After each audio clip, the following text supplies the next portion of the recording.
اچھے سے اچھا چاہتا ہے، بہتر کی تلاش میں رہتا ہے۔ انسان کے مزاج میں اللہ تعالیٰ نے ایک سینس آف بیوٹی رکھا ہے، کھانے میں، پینے میں، لباس میں، مکان میں، دکان میں، سواری میں، ہر جگہ انسان کا مزاج یہ ہے کہ بہتر ہونا چاہیے، اچھے سے اچھا ہونا چاہیے۔ حالانکہ ضرورت بہت معمولی چیزوں سے پوری ہو سکتی ہے، لیکن مزاج انسان کا یہ ہے کہ ہر جگہ بہتر ہونا چاہیے، صرف کام نہیں چلانا، ضرورت پورا نہیں کرنا ہے۔ ضرورت پوری کرنا بہت معمولی کھانے سے ہو جائے، کسی بھی پانی سے مشروب سے ہو جائے، لباس کے چیتڑے سے ہو جائے، ستر پوشی، لیکن ہر جگہ آدمی کا مزاج بہتر سے بہتر کی تلاش ہے۔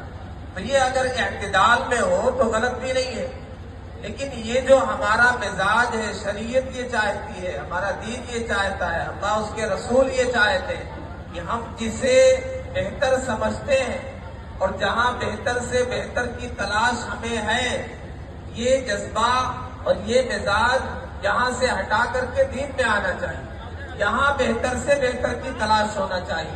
دنیاوی چیزیں تو فانی ہے، ختم ہو جانے والی ہے۔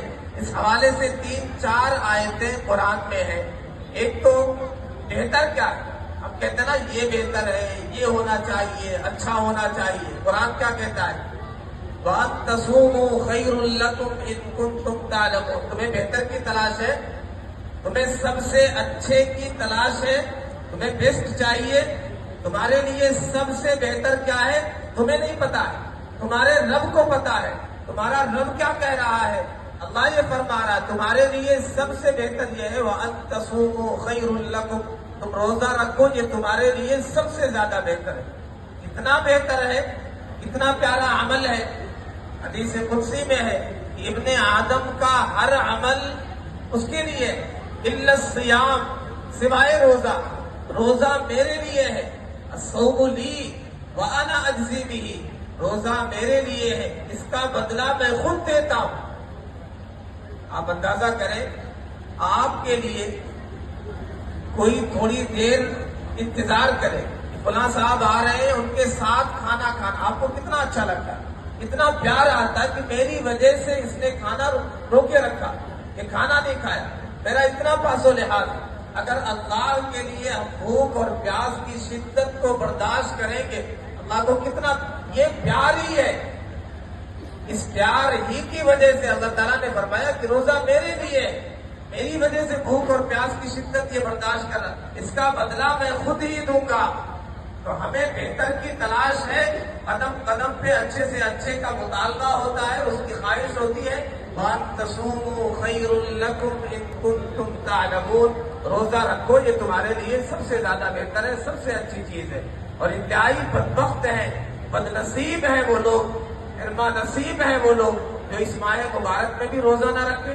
انہیں پتہ ہی نہیں ہمارے لیے بہتر کیا ہے، ہماری عاقبت کے لیے بہتر کیا ہے، ہماری دنیا کے لیے بہتر کیا ہے، اللہ کی رضا کے لیے بہتر کیا ہے، ہمارے اپنے لیے بہتر کیا ہے، ہمیں پتہ نہیں۔ جو اس ماہ مبارک میں کتنے ایسے ہیں، اس ماہ مبارک میں نوجوان روزہ نہیں رکھتے، خواتین روزہ نہیں رکھتی، ایک بڑی تعداد ایسی ہے جو اس ٹھنڈے موسم میں بھی روزہ نہیں رکھ پاتے۔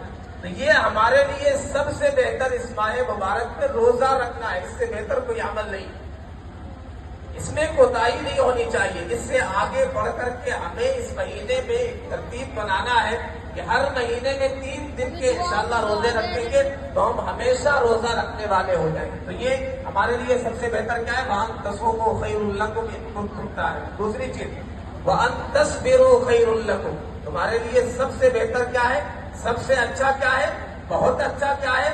تم صبر کرو۔ یہ مہینہ صبر کا ہے۔ صبر کسے کہتے ہیں؟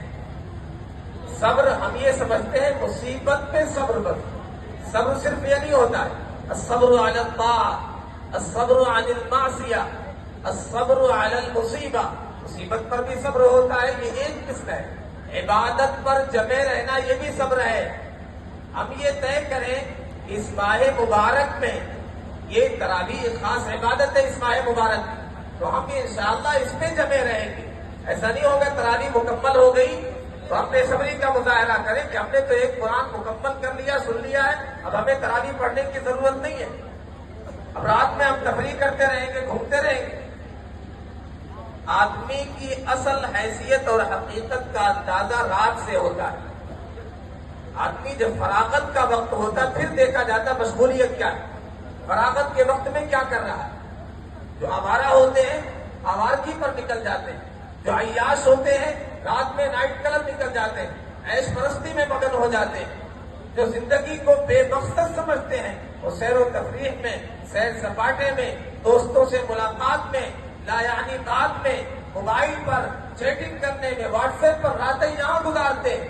اور رحمان کے بندے جو ہوتے ہیں جنہیں پتا ہوتا ہمارے لیے بہتر کیا ہے، وہ عبادتوں پر جمے رہتے ہیں۔ والذین یبیتون لربہم سجدا وقیاما، رحمان کے بندے، اللہ کے نیک بندے راتیں سجدے میں گزارتے ہیں، قیام میں گزارتے ہیں، اپنے رب کو منانے میں گزارتے ہیں۔